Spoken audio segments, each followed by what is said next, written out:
Ito na po ang ating pong kakausapin. Importante po ito. Ang ating pong kakausapin ay isang eksperto. Sabi ko nga kahapon, dapat talagang maalam. Pinag-aralan po talaga itong isyong ito. Tsa? Eto nga po, makakasama po natin ngayon si Daniel P. Ochoa, isa pong professor mula sa UP Diliman Department of Psychology. Ang kanya pong academic work ay may kinalaman mga kapatid sa moral psychology, parenting, children's rights and issues at kung paano nade-develop ito pong moral reasoning ng mga bata. Kasi nga po usap-usapan ngayon, ito pong pagpapababa ng criminal liability under the Juvenile Justice and Welfare Act. So maganda pong ma-explain niya sa atin ngayon kung ano nga po ba ang logic behind kung bakit dapat ang mga bata ay dadaan sa intervention at hindi ilalagay kasama ng mga adult na nakakulong. Once again, kasama po natin Professor Daniel Ochoa. Magandang umaga po, Professor. Magandang umaga po. Good morning po, Professor. Thank you po for being on the show. Okay, Professor, may kaklaruhin lang ako kasi baka ma-misinterpret yung sinasabi ni Chacha. Hindi po namin sinasabi na yung mga nagpapanukala po ng amyenda sa Juvenile Justice and Welfare Act ay gustong ikulong sa bilangguan na city jail o bilibid yung mga minor. Ha? Hindi po, hindi ganon. Yes. Ang tinutukoy po ni Chacha na yung pong pamamaraan ng correction ng intervention kung saan kumbaga, lalagyan na ng rehas yung bahay pag-asa. Parang ganun pong pinag-uusapan po nila. Yun ang Go usapan ahead, Cha. ngayon. Okay. Ito muna siguro, Professor, ito muna linawin natin from a child psychology perspective. Ano nga po ba ang logic kung bakit yung mga batang nakakagawa ng krimen ay dapat dinadala po sa bahay pag-asa at hindi po agad sa kulungan? Yung ano po, pagdala sa mga bata sa bahay pag-asa ay nakabase dun sa assumption na yung mga bata nagde-develop pa yung utak nila, yung kakayahan nila magdesisyon, mag-control ng sarili, tsaka na mas madali rin silang maimpluwensyahan. So, ibig sabihin nun, mas umaasa sa kakayahan ng batang magbago kung mabigyan sila ng suporta at gabay, no? So mas naka-focus talaga sa rehabilitation at intervention itong Bahay Pag-asa, dahil sa mga, characteristics na yon ng mga bata at mga adolescent. Isa ring malaking bagay kasi kapag, nilagay sila sa kulungan at mas na-attach at nadiin yung label na kriminal, mas nalilimitahan yung opportunities nila in the future at parang nabubuo rin yung kanilang self-concept na parang sinabi kasi nila kriminal ako. So siguro kriminal nga talaga ako. At 'pag pinagsama yun, mas tataas talaga 'no, yung chance na bumalik sila sa krimen sa kinabukasan. So, sa bahay pag-asa po dinadala sa ngayon under the JJWA po natin, Mhm. yung ating mga bata na nakagawa po nitong mga krimen ano, or heinous crime. Halimbawa yun Mm. nasa Tacloban school shooting. Opo. Ang sinasabi po, rehabilitation, intervention ang ginagawa doon. Base po sa pag-aaral ninyo, ano exactly po ang nangyayari sa loob ng bahay pag-asa? So doon po merong ano 'no, ginagawang assessment. So, malalim na psychological assessment sa mga bata at meron ding patuloy na edukasyon kasi mahalaga nga na may kinabukasan pa rin sila at, batay doon sa assessment, doon gumagawa ng intervention programs para sa mga bata na merong mga team of psychologists at social workers at meron din silang mga livelihood training opportunities. So, kasama naman sa intervention, yung pagtulong sa kanilang maunawaan kung ano ang nagawa nila, ano ang dapat gawin para magbago. At, yun, mas nagkakaroon nga sila ng pagkakataong magbago dahil mas, kumbaga mas flexible pa, mas kaya pang, mas malleable pa yung mga bata 'no. Oo. Professor, kayo po ba ay nasubukan niyo na rin po na mabisita itong mga bahay pag-asa natin? And base po dun sa Ay, hindi pa po. hmm, Oo. hindi Pero pa dito po. nga po sa mga nakaraang mga usapan, aminado rin naman po ang ating gobyerno na may pagkukulang po dun sa bahay Mhm, pag-asa mismo, not just the facilities itself, sa mga psychologists natin, maging sa mga intervention at rehabilitation na mm. kinakailangan ng mga bata. Um, papaano po ito? Ano po kaya ang pupuwedeng gawin para masiguro na pagpasok po ng Bahay Pag-asa, maibibigay yung kinakailangang rehabilitasyon nitong mga bata? Well, definitely kailangan po pagbuhusan talaga ng resources 'no. Sana sa isyung ito, mas makita yung mga kakulangan na yun at mas mapagtuunan ng pansin kasi, bawat LGU dapat meron niyang, bahay pag-asa, dapat nag-a-allocate ng budget, ng personnel para talagang matutukan yung maayos na rehabilitation ng mga kabataan. Professor, sandali lang po, sisingit lang Opo. ako, no? Pupuwede ba ho natin munang, talakayin po ito at dito ho din po tayo magsimula po nung mga bawat, yung kung anong kailangan ng intervention o rehabilitasyon. Ano ba wisdom muna? Bakit po ang batas nga na naipasa 14 anyos pababa regardless kung may Mhm. discernment o wala, wala na pong pananagutang kriminal. Pero meron siyang intervention. Bakit po yung 15 pataas hanggang 18, ito po acted with discernment, tsaka alam po may pananagutan. Bakit ho ba ganun po? Ano ba wisdom nun? Ano ba ang katwiran Mhm. doon? Ano ba ang pag-aaral nyo? Bakit po ganun 14 pababa? Regardless, whether may discernment o wala, wala pong criminal liability.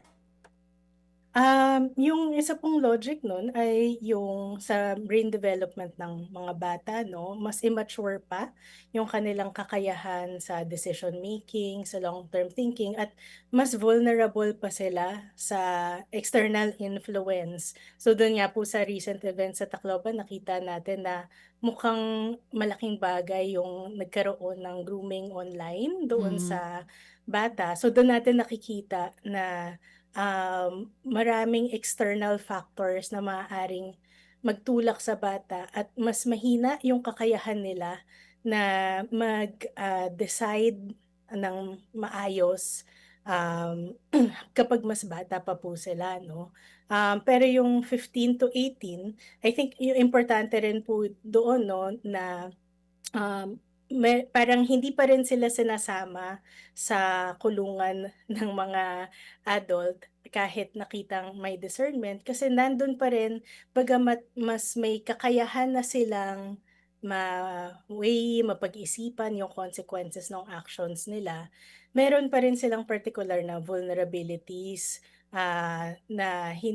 na parang naiiba sa mga adults at hindi ko nakalimutan ko nga pong banggitin kanina yung isang napakalaking factor kung bakit hindi sinasama ang mga minor sa mga Mhm. adult sa kulungan kasi dahil nga mas madali yung silang maimpluwensyahan at mas vulnerable pa sila, malaki yung risk 'pag nakihalubilo sila sa mga adult sa preso kasi pagkakataon itong matuto sila ng mas mga seryosong krimen at magamit din ng mga adults na introduce sila sa criminal networks at maaring lalo silang maabuso, which leads to yun nga, mas mataas ulit na likelihood na gumawa ng krimen.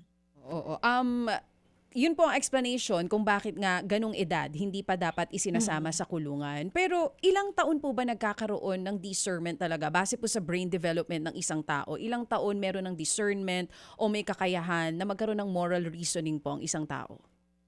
Well, yung moral reasoning naman 'no, parang maaga naman siyang nagsisimula pero yung reasoning, kasi ay kumbaga sa psychology yung reasoning sa pag-iisip lang Yes yon po. pero mahalaga din kasi yung emotions tsaka behavior. Mhm. So, kahit may kakayahang pag-isipan, minsan hindi pa tumutulay yung pag-iisip dun sa emotion regulation tsaka sa impulsiveness 'no. So, kaya yun din yung isang tinitignan na kaibahan sa mga bata, yung impulse control tsaka yung kakayahan na maisip yung long-term consequences ng actions nila, medyo hindi pa nahihinog. Mhm. Kaya, kaya yun yung edad na kaya may cut-off din na, o sige may discernment, pero yung self-control kumbaga kulang pa rin. Mhm. Kaya nga 'di ba sa maraming batas natin yung 18 halimbawa sa pagboto, nakabatay din yun sa assumption na yun, sa kakayahan na, magdesisyon for longer term consequences. Oo. Professor, kung matuloy itong pinag-uusapan ngayon na okay, wag niyo isama dun sa bilibid, magkaroon kayo ng sariling Mm. facility for younger children or kids, dun niyo sila ilagay nakakulong. Kung yun ang gagawin at hindi rehabilitation or intervention sa Bahay Pag-asa, ano pong posibleng epekto nito sa mga bata? Well, medyo katulad siya nung nabanggit ko kanina 'no, kasi may impact 'yun doon sa self-concept nila na, kriminal ako at tumatatak na 'yun sa kanila. At maaaring ma-narrow yung kanilang future opportunities at parang nababawasan yung, paniniwala nila sa kakayahan nilang magbago. Kasi yun naman yung ano, yun ang heart ng intervention. May paniniwala na kaya mo pang magbago at binibigay lahat ng suporta na kailangan para magbago. Dahil marami rin kasi sa mga batang 'to, lumaki sa mga environment na kulang ng stability, kulang ng ng structure, Mm, disiplina, mm, at yun yung mga maaaring naghahalo-halo 'no, bilang sanhi nung paggawa nila nung mga di kanais-nais. Pero yun yung binibigay ng Bahay Pag-asa doon sa, pagtutok sa mm. intervention. Dahil Opo. yun din Mm, yung, nakakatulong sa moral, emotional at social development ng mga bata. Dahil mm, nagkakaroon sila ng mga positibong mga relationships, positibong role models at sense of stability and structure na matingkad sa research na yun yung pundasyon para sa mm. positive development 'no. Opo. So kung tanggalin yun parang, mas negative yung outcomes na posible sa kanila. Mas negative yung outcome na pupuwedeng mangyari. So, himayin lang Mm. natin 'to, kasi para lang ho mas bumaon sa discernment ng mga nakatatanda, lalo na ho doon sa mga nagsusulong 'no, nitong mga ganitong konsepto po. With all due respect ha, alright, ang Bahay Pag-asa po o yung pong mga rehabilitation centers ng DSWD, kumbaga may mga dinisenyong programa 'yan sa mga bata. Ito yung mga edad niya doon sa kanila pong kumbaga, rehabilitasyon o yung sabihin na po natin diretso 'no, correction doon sa kanila pong pag-uugali, pagkakamali. So ito po may mga programa ito, and ito po mga programang ito ay nakatuon para doon sa mga bata na naiintindihan ano po ng DSWD, ng mga social workers, ng mga psychologists tulad po ninyo, na bawat bata may kanyang pinagdadaanan. Pamilya po na troubled, hindi ba? Environment po ng problemado, etc. So yung batang ito, meron pong espesyal na dapat na pagkalinga, kasi nga maaari sabihin po natin na sa kanya ngang murang edad na iyan, sa halip po na baka siya ay magreforma, baka hindi makatulong kung lalagyan mo ng rehas yung kwarto niya para daw maramdaman na nakakulong siya. Opo. Ganun ho ba yun, Profesor? Opo, opo. Kasi ang sinasabi po ng mga pati ng mga magulang, naintindihan natin na yung mga pamilya po dito ng biktima, kasi nga nakapatay nga yan eh. Bakit nandyan yan sa Bahay Pag-asa? Bakit ganyan yan? Oo. At saka yung mga batang yan, hindi matututo yan kung nandyan lang sa parang pangkaraniwan lang na bahay.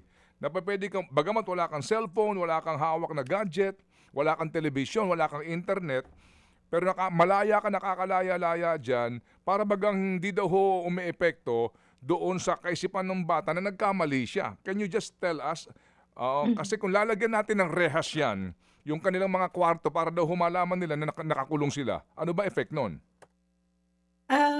Yun nga po parang mas negative agad yung ano, yung pakiramdam doon sa loob. Tsaka yung pagbabago naman at pag-unawa na mali yung ginawa nila ay yun po ay nagagawa dun sa intervention. At sa tingin ko po 'no, para sa bata, kasi yung madalas ngang argument parang hindi naman parusa yung dala sa bata sa Bahay Pag-asa, pero para po sa bata kung wala silang cellphone, walang internet, walang TV at hindi makakagala, napakalaking parusa na po yun sa totoo lang 'no, na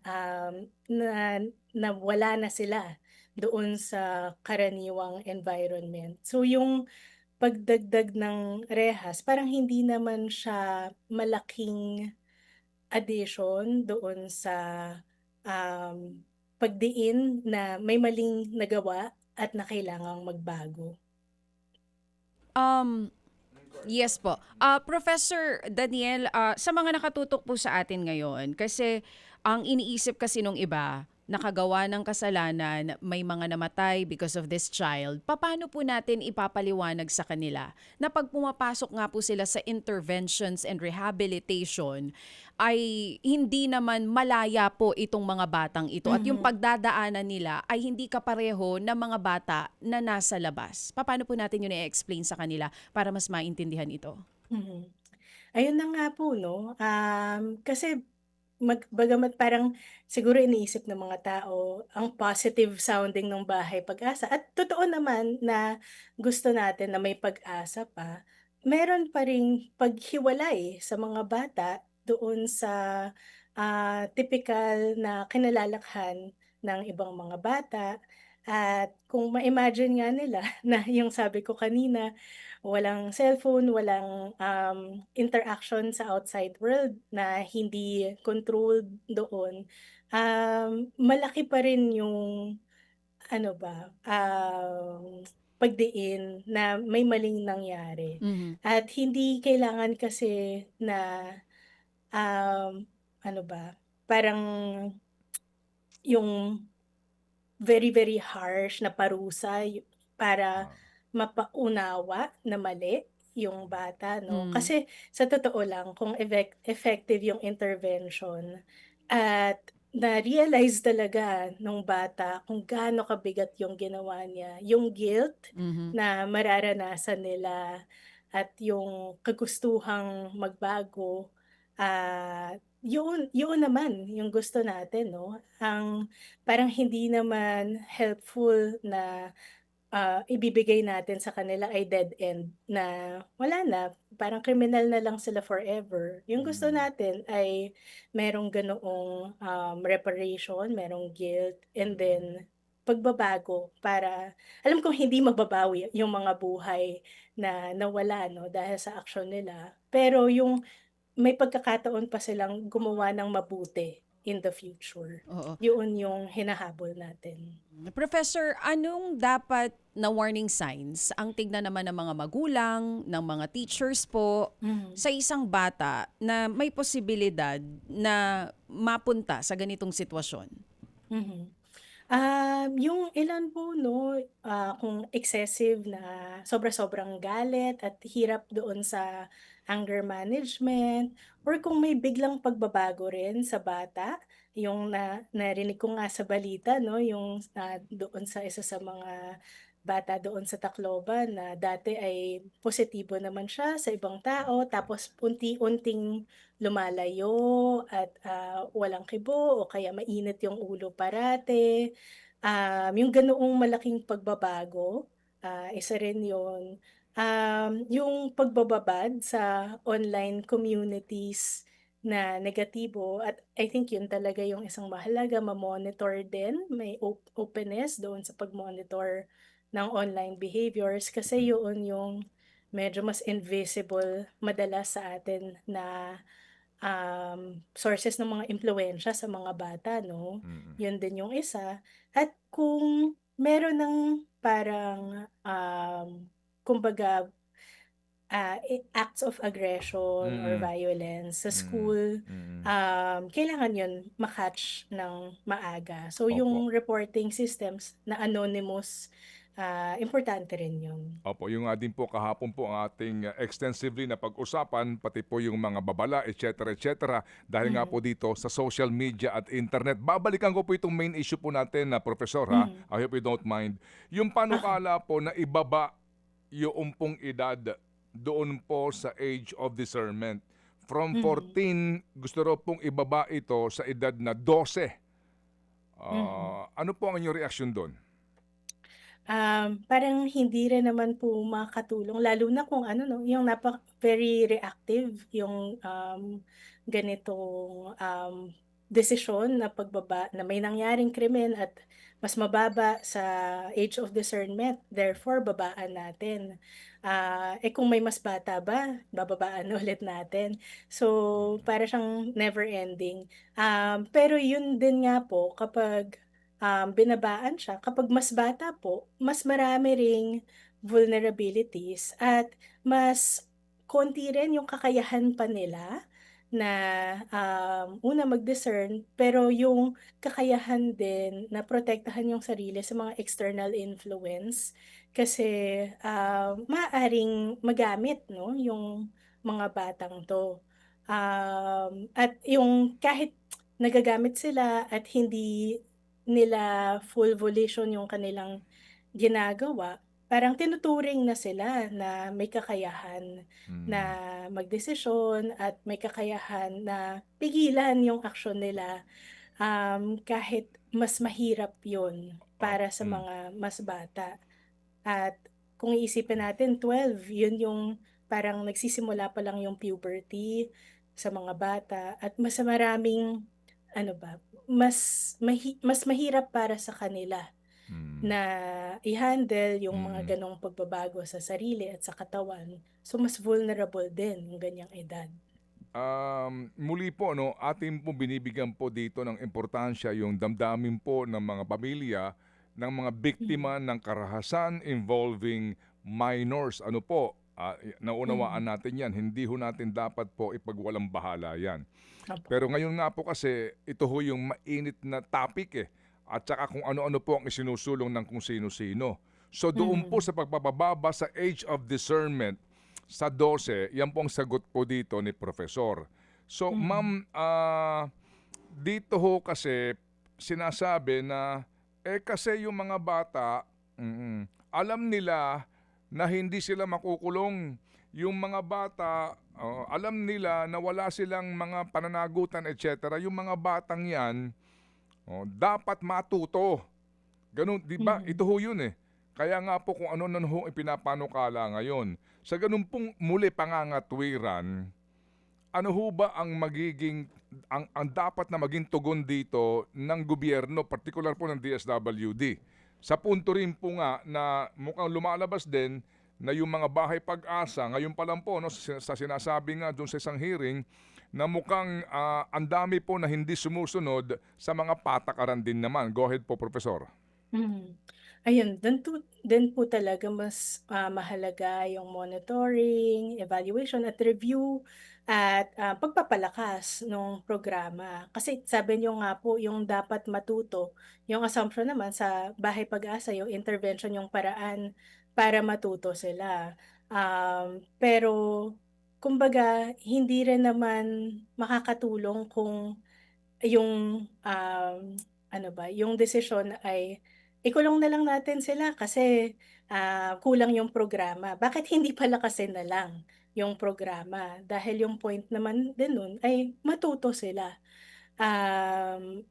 So yung pagpapalakas, yung sabi ko nga po kanina, pagdagdag ng resources at mas, strict na regulation at monitoring sa Bahay Pag-asa, nandoon yung solusyon 'no, hindi yung pagkulong na lang sa mga bata at, pagbawas doon sa pagkakataon nilang magbago. Yung po ding katwiran na, alright, okay tayo doon sa edad na 14, whether with discernment or not, walang criminal liability. Pero yung 16 naman daw, oo, yung 16, bakit yung Hmm, kasi yung 15 to 18, basta po daw acted without discernment, 'di po ba?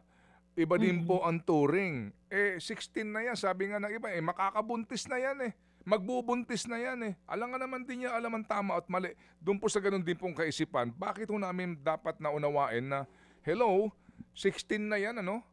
Di ba kaya daw po nga yung iba ginagamit nga ng mga kriminal sa mga akyat bahay, sa pagdi-deliver ng droga. Yung pong ganun pong mm, kaisipan, bakit ho ba namin dapat pang intindihin na kapag 16 years old na pataas, di ba dapat na ang turing diyan mature na? mm.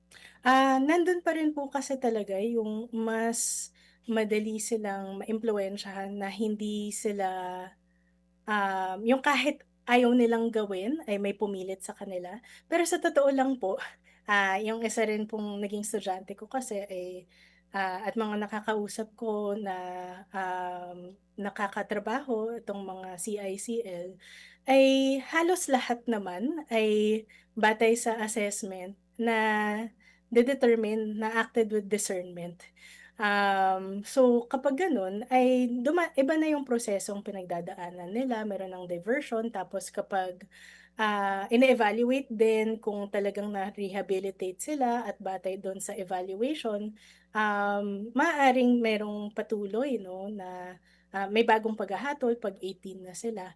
So, iba rin po yung kaso sa, yun yung 15 to 18 pero yung ganoong special consideration kung ite-test pa kung acted with discernment, ay para lang maging malinaw na, sila mismo yung nagdesisyon doon sa gagawin nila at hindi siya yung dahil parang napilitan sila, hindi nila alam kung ano yung mangyayari o yung consequences nung kanilang ginawa.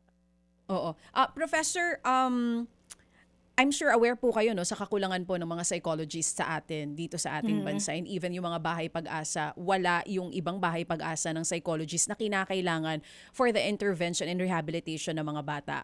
Aside on focusing on that, on hiring psychologists, ano pa po ang dapat ayusin sa sistema para masiguro na lahat ng bata na papasok ng bahay pag-asa ay magkakaroon po ng chance na makapagbago?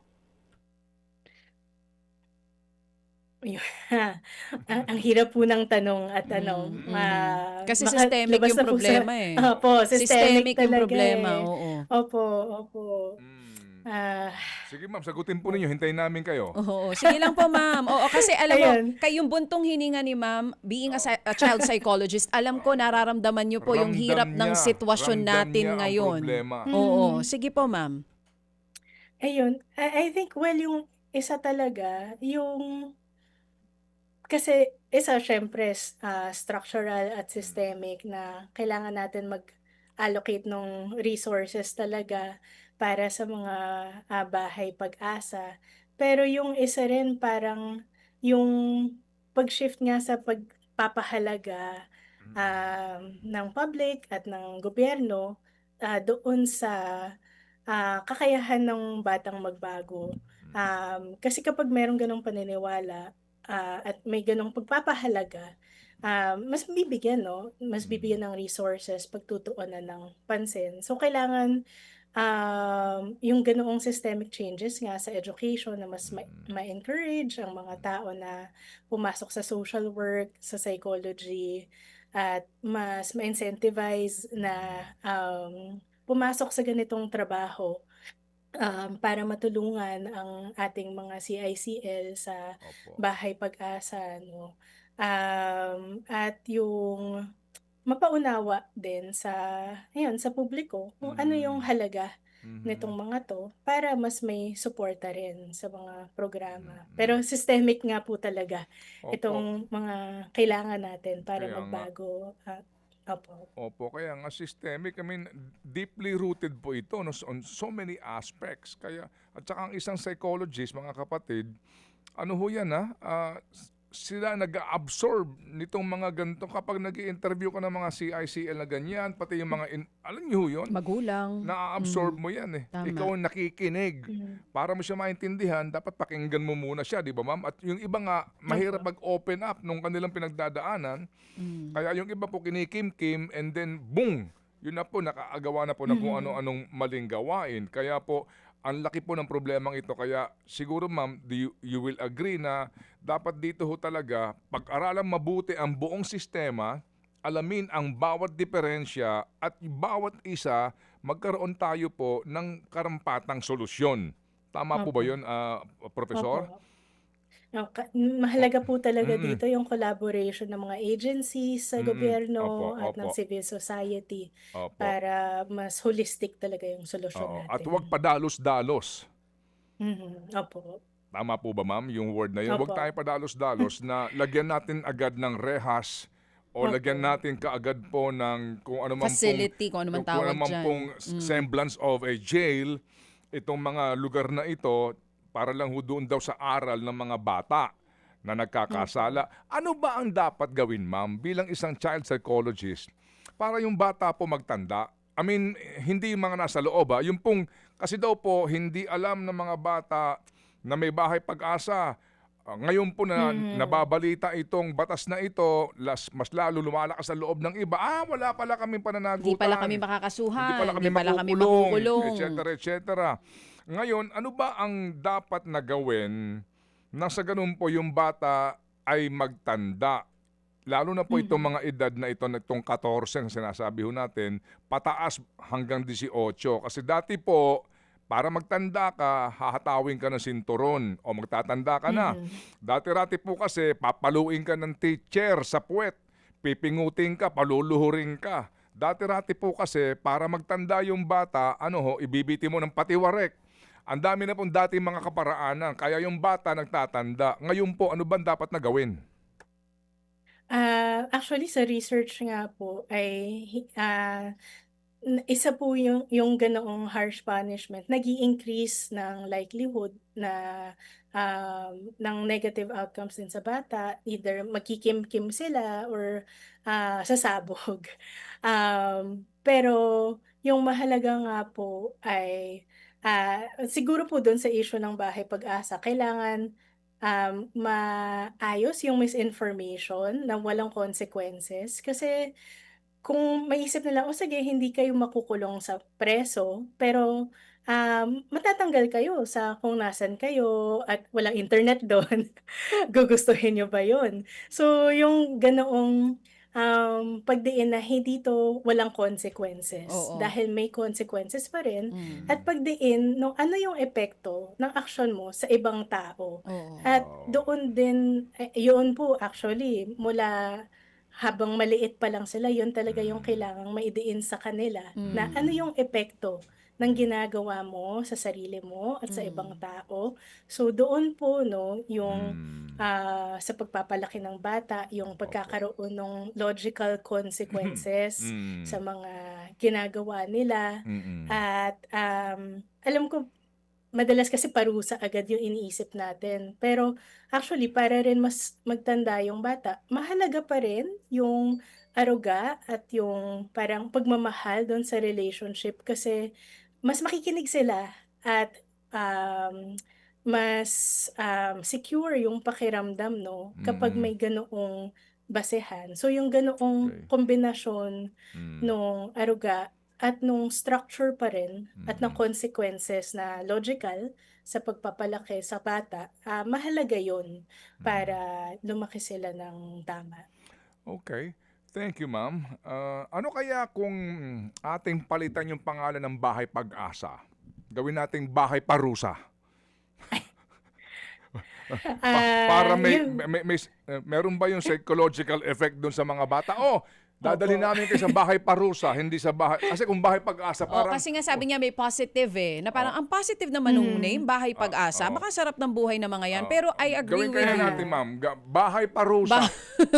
papalitan yung pangalan or siguro oo. information drive na gagawin ng Mhm. Hindi, gobyerno para masiguro. dun muna kung Bahay Oo. Parusa, ma'am. Okay lang daw ba yon? Ayun ano, parang Nega.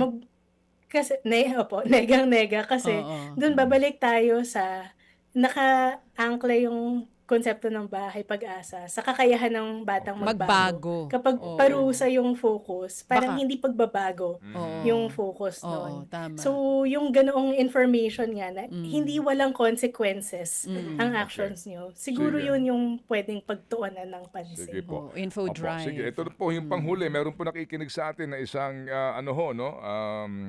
well, isa ho sa mga siguro, mag-aaral nga po dito po sa mga amyendang ito. Ano daw ho ang gagawin sa mga batang 14 anyos na nagyayabang pa na marami na siyang napatay? Yung mga ganun pong uri, tsaka yung sa mga recidivist, ano ho ba daw ang treatment do'n? Mhm. Um,